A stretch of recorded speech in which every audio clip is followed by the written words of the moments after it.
Hey, this is going to be Thursday, February 12th. We're going to get into Greek mythology. See, covered all the information up there. Let's get into with the Greek mythology unit. Information to cover with you guys first to make life a little bit easier on you.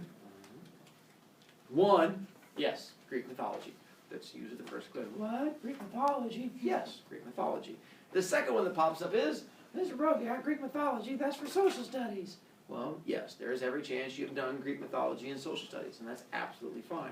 The joy is I teach English. What English involves is reading. All I have to do is find things to make you read, and it counts as English. Greek mythology goes along those same lines. So if I'm going to have to teach you, I'm going to find something that I find interesting. And I find Greek mythology interesting, so we get to use it in here. Plus, it gets to bring in a little bit of that fun social studies stuff, so it makes it a little cross-curricular fun. The posters that you see around the room, I put sugar on all of my desks last night, and the poster gnomes came. I love poster gnomes. And they came and hung up all the posters that you see around here. They stay up for quizzes and tests. So anytime that I'm pointing to things to help you out, you're more than welcome to look up there and use them. They will not be disappearing. The sheets that you have put your names on, the blue sheet and the white sheet, you get to use those for tests also. The blue sheet will come in handy because we're going to be filling in notes as we go through and do this unit, because that's what you get to refer back to make life easier. The white sheet will help translate a lot of stuff, because a lot of Greek mythology is going to use big, confusing names. And so those big, confusing names, that's where you can refer to here to make life a little bit easier for you. One side has a family tree, which shows you how everyone's connected. And then the other side is going to have all the definitions and who they are and what they do and stuff like that. So that will be the blue and the white sheet. All of that you get to use for all the quizzes and tests. You will have questions as we get through Greek mythology, especially those of you who have had any experience with Greek mythology. You're going to want to ask stuff. I won't answer it. Pretty much I'm always going to refer to, we'll get to that. Because we have like 5.5 weeks of Greek mythology that we're going to get through with all these stories and the connections, other little things we're going to have to do. I can't fit all that information into one day, hence all of those weeks that we're going to have. So the questions you have, yeah, we're eventually going to get to it. But the trick is, we'll get to that. You just have to have patience. Along that same line, and the thing that's going to frustrate you, when you raise your hand, I won't call on you. So don't really bother with it, because you're going to have questions that are going to go off on little rambles and tangents, and pretty much every question you ask is going to connect back to, we'll get to that. So if you raise your hand, don't take it personally when I just ignore you and move on. It's just because we'll get to it. If you have questions after class, you're more than welcome to ask me, and I'm happy to try and look you up from there. Also, mythology, in Greek mythology, means religion stories. All Greek mythology was a religion. Before there was Christianity, this was not just a religion, this was the religion. This was it. If you lived anywhere in Europe or anywhere near that area, you pretty much believed in Greek mythology. You prayed to these gods. These were the people that you believed in. Mr. Brovicast, do people still believe in these nowadays? No, no one believes in the Greek gods nowadays. Anyone still believing in Greek mythology and praying to those gods lives in a very padded white room and wears a very tight white jacket. So you don't really have to worry about it. Then why do we have to learn about it? Because of all the stuff I teach you this year, this is the most useful. Because pretty much any TV show, movie, book that you're going to get into is going to have references to Greek mythology. The more we learn about it, you're going to see connections popping up everywhere. When you get to high school and when you get to college, this is the part of my class you'll come back and remember, and will actually answer things and be useful to you. All the other stuff we do, not as much. But this, for whatever reason, is the one that kids come back and tell me it has made the most connections and made them smarter. And also along the same lines, this is the unit that costs a lot of kids B points. For some kids, this is the first time that they've enjoyed learning. And it'll pop up and your little neurons will start spinning is the first time that you've actually got to use the words English, enjoyment, and school all in the same sentence. And it's gonna, when the neurons pop, it's going to make you want to start talking and be like, learning, excitement, mouth has to move. And then that's when they start charging you points. So you have to do your best to try and focus and bring yourself down so I don't have to be mean to you. Questions for any of that? Yay! A lot of this will also be oral stories of me going through and covering stuff with you guys in class. If you're absent, you have to come back and watch class. You have to use the YouTube. Hi, YouTube. because if you don't, then you will be confused. Because if you come back and anytime you say, what did I miss? I'm going to say all the stories we covered yesterday. And you'll say, how do I get them? I'll go to that magical YouTube place. So make sure you go back and watch it. And so I'll be trying to rotate the classes I record each day. With the bell work, this is my advanced class. So ignore all of this, it means nothing to you. All right. What we're going to do is go through and have you sort of match up and figure out where you placed yours. So we're going to go through each of these words and give you guys a little bit of background information for each one of these. If you put yours in the wrong category, and you probably did, it's okay, you're going to fix it by just drawing an arrow where it's supposed to go. So if you put the word in the wrong spot, just circle it, draw an arrow. If you want to erase it and rewrite it, you can, but I'm not going to make you. I'm happy with arrows. Although I know some kids would prefer the rewriting of it. However, I'm just letting you know as we go through and do each one. We're going to have you vote where you think each one goes, and we're going to sort of see how it happens from there. And we're going to see how well we can sort of connect them as we go through and do it. The first one we're going to get to is chaos. And you'll see for chaos, raise your hand if you put chaos in gods, places, things, other stuff. This one, I start with the easiest one. Chaos goes in all four. You can put chaos in any of them. I put it technically in just the gods and the other stuff, but it can go in any of the four. Mr. Brovicast, how is that possible? Let me explain. Let's get into our first kind of story with Greek mythology. I mentioned that this is a religion. Well, with all religions, there is a story that tells you how everything came to be. Well, with the Greeks, they believe that everything started with chaos. And chaos was this big swirling ball of nothingness that existed. If you look at on the little thing where it has chaos at the top, this is basically a small version of the one you have on your desk of the family tree. You can look at your family tree on your desk and you see that chaos is the top thing up there. Chaos, according to Greek mythology, was the first thing that existed. What chaos was a swirling ball of nothingness. We didn't have planets, we didn't have people, we didn't have gods, we had nothing but a swirling ball of nothing that was out there. Multiple times in Greek mythology, you're going to have moments where you go, Mr. Brovicast, that doesn't make sense. because we just talked about the fact that it's a swirling ball of nothing. Nothing means there's nothing there. How can it be swirling? I don't know. Greek mythology. So instead of a swirling ball of nothing, we're going to imagine it as pudding, because pudding is easier to imagine. So imagine a giant ball of chocolate pudding, because chocolate's my favorite. So imagine a giant ball of chocolate pudding that's just the only thing that's out there, just spinning around doing pudding things.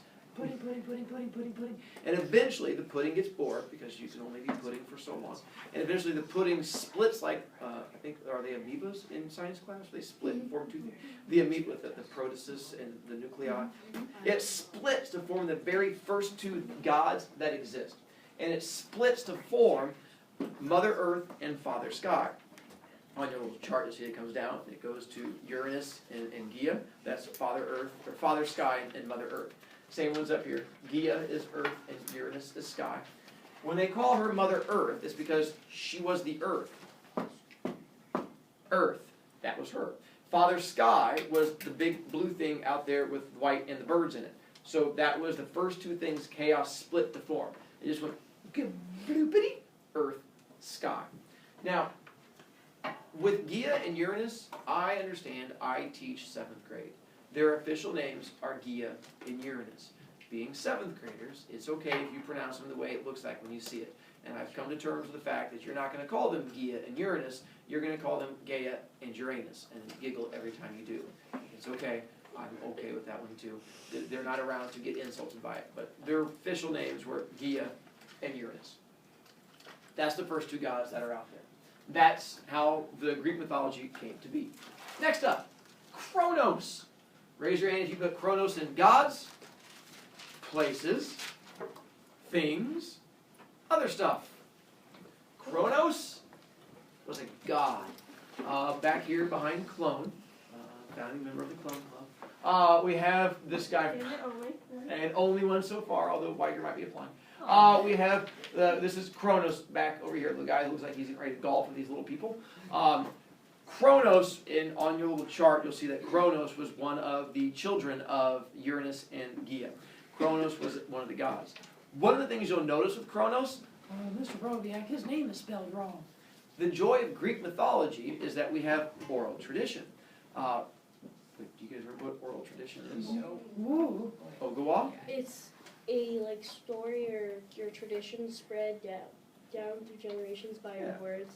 It's Words when that with you write fables. down. We talk about oral traditions. We tell you the stories get passed down. Well, what was the problem with oral tradition? What does it do to stories? They can Excuse me. change. That's what they can change. Same thing happens with Greek mythology. There's multiple versions of all of these stories out there. If you know anything about Greek mythology, the stories I give you might be completely different than the stories you've seen with Greek mythology. They're both right. Same thing with Kronos. There's multiple spellings of his name. All of the spellings are correct as long as it looks close. So you don't have to worry about getting it exactly the same. With my poster over here that has the X on it, that X is on there not because it's naughty, but because there's two different versions of how Aphrodite was born. Two different versions of who her parents were. I only teach one of those two versions, and I crossed that one out so kids wouldn't get confused on quizzes. So there's just multiple versions of all these stories out there. Same thing with Kronos. Those of you who are familiar with your Percy Jackson or with any of your Greek mythology, Kronos also had the bad habit of eating babies, but who hasn't? And so we'll get into his story with that too. With Percy Jackson, if you're familiar with those stories, or any of the common ones, or the Hercules Disney cartoon with the guy with the big blue flamey hair, for the most part, any references you make to those won't do you much good, because those are not based on much Greek mythology. They use a lot of Greek mythological words in them, but the actual things that happen in there aren't actual Greek mythology, which we'll find out as we go through. To give you a quick example, how many of you have seen the Hercules cartoon with the little Disney one with the flying horse and the little fat dude? Good, all right. So in that one, who's the bad guy in that movie? Hades. Hades. And he's the guy with the big blue flamey hair. And who is Hades trying to kill? Hercules. Well, in actual Greek mythology, Hades and Hercules are friends. That's his uncle, and they hang out and help each other quite a bit. Hercules does have someone who hates him and tries to kill him in actual Greek mythology, and that is Hera. Mr. Brovicast, that's his mom. It's not his mom. What? The problem is, Zeus was Hercules' father. Zeus, take a look at your little family tree chart and find where Zeus is, and then you'll find where Zeus is the father of someone. And then you'll find another place where Zeus is the father of someone. And you're going to find another place where Zeus is the father of someone. And you're going to notice that he's the father with many different people. Zeus is what we would say a friendly man. Zeus had lots of friends. And so one of the times that he went out and found a friend, Hera found out about it and got upset. And the baby that was born from his friend was Hercules. And so Hera decided to punish her husband. She was going to kill the baby.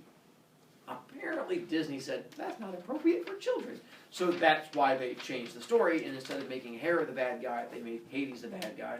And so that whole story is, plus, you guys know what Titans are in that movie? Yeah. Also, lies! Those aren't Titans. And we'll get to that here coming up too. So pretty much anything we get into that story, mind blown. But we'll get to all that fun stuff.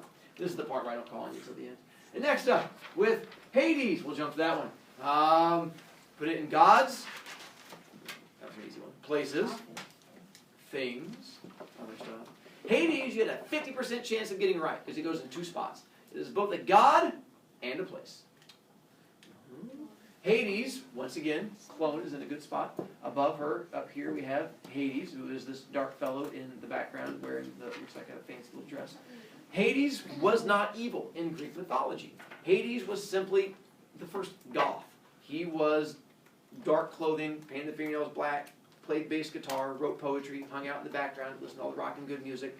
The thing is, he didn't like talking to people. He was like, don't talk to me and we'll be good. But people kept talking to him and he would lash out with anger. But he didn't set out to be evil.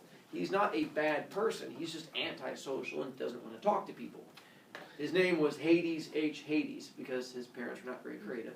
But he got to name the place where he lived. And when they asked him, what are you going to call this place? His response was, Hades. They're like, that's your name. He's like, yeah. They're like, Hades it is. And so they just called the place where he lived Hades, because it was not very creative. So it's Hades, and he lives in Hades. Underworld. Let's go for gods, places, another easy one, things, other stuff. Underworld is the exact same place as Hades. They're the exact same location. The trick is the Greeks couldn't say the word Hades out loud. Are you familiar with the urban legend Bloody Mary? Yeah. Oh You my go into the gosh, bathroom, I love- turn I off the love lights, playing spin around a that few times. game. Yeah. And so it's the same thing with Greeks with Hades, except without the mirror or the darkness. The idea with the Greeks was if you said the name Hades out loud, then all of a sudden he would appear in front of you and try to kill you. So if all of a sudden Ogawa were like just to pass out and die, we're like, no, Ogawa's dead. Haha. We're like, where is Ogawa? Like, well, obviously he's down in Hades because everyone went to Hades when you died, whether you were good or bad. Hades was for everybody. And they're like, oh, he's in Hades. All of a sudden Hades would appear in front of you like, you said my name? You'd be like, no, I meant the place because you weren't creative when you named, oh.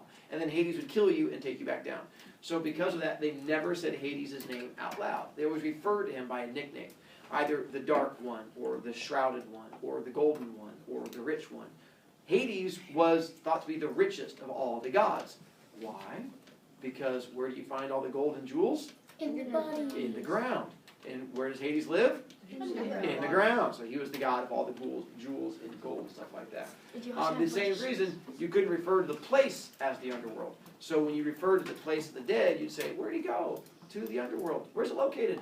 Under the world. Because they weren't creative. So they just named it right after the same thing. So they had issues. Titans. Gods, places, things, other stuff. Titans are gods. They're the exact same thing. Just like humans and people are the same thing. Gods and titans refer to the same thing. Any of these big posters you see around my room, the big posters everywhere, those are titans. They're also gods. It's the exact same thing both ways. If you saw the Hercules movie with those big ugly monsters that they called titans, those are called monsters. They're just monsters. I don't know why they call them titans. It's like looking at you and calling you a pig because you have skin and legs. Like that, same thing. Not the same thing. So titans were not big, ugly, scary creatures. They actually had big, ugly, scary creatures. They were called big, ugly, scary creatures. Mercurial, with that one. So with gods, places, things, other stuff, or just an awesome superhero name. The answer is other stuff. It's just a word that comes from Greek mythology. Actually, it comes from Roman mythology because Hermes' Roman name was Mercury, and it comes from Mercury. But that's a story we'll get to later. So it's just a word that connects to Greek and Roman mythology. The part where you have to wait till the end and it makes you all cramp. I know, curse you. Oh, I cheated. I got distracted. Olympians! Gods. I learned. I think Let's go things. with gods, places, things, other stuff. Cheaters. Good job. It's a god. An Olympian is just another name for a titan that lives in a certain location. And they had a place called Mount Olympus. And if you were a titan that lived on Mount Olympus, you were called an Olympian. It's like saying if you are a human and you live in Indiana, you're called a Hoosier. It's the same thing. It just describes where you live. So the Olympians were the same thing as the Titans. You spelled Olympus. As Olympians. No, he said there's also Olympus. Yeah, it's right there. It's a different word. We'll get there. And Atlas. Gods, places, things, other stuff. You had a 50% chance on this one too because it goes in two spots. Goes in gods and things. Atlas, you guys know what the thing in Atlas is? You use it in social studies. It's a map. It's a book of maps. An atlas is a book of maps. He was also the strongest of all the titans to ever live. He was the Hulk of titans. You've seen pictures of him, most likely, anytime you've seen a picture of the guy holding the earth on his back, usually posing with the Hulk, rawr, and he's got the earth. That was Atlas. And so he didn't actually have the earth on his back. What he had on his back was the sky, which is a story that we'll eventually get to. But you can't draw a picture of a guy holding the sky on his back because the sky is just clouds and blue stuff. So it looked like some goofy guy just like, trying to fly. So they drew a picture of him with the earth on his back. He didn't actually hold the earth on his back. Plus, the earth wasn't round, it was flat, so that'd be ridiculous anyway.